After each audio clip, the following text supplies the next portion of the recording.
My tip for teaching children who are learning to write is don't teach the capital letters. Well, not yet.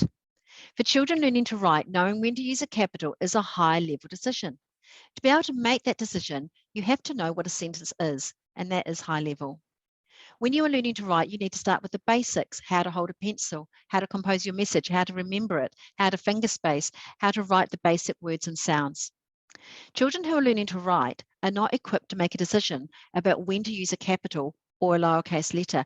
And let's face it, many children are going to choose the uppercase letter because it's bigger and easier to form.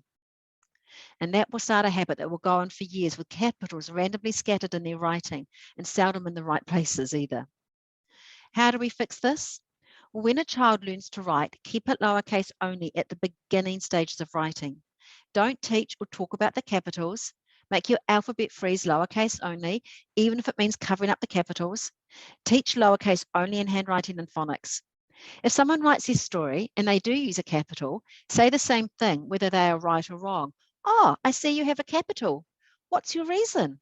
Now, if they don't have a reason, saying, oh, no reason. Oh, you've got to have a reason to use a capital. Let me just rub that out for you.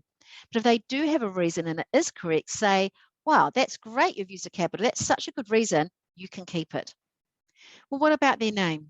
Yes, the first letter in their name, that can be a capital. That's a reason, but not the other letters in their name.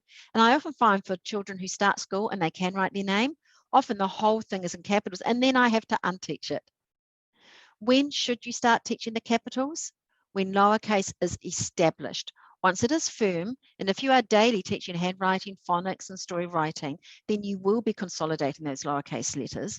Once it is firm, then you can introduce the capitals. That's usually around the second term of school or when children are at stage 4, but only if lowercase is firm. Once firm, introduce the capitals and introduce them as an exception. Something that you use if you are sure that is the right thing to do. But if you are not sure whether to use a capital or a lowercase, tell the children, go for lowercase, because almost all the time it actually is lowercase. Capitals are an exception.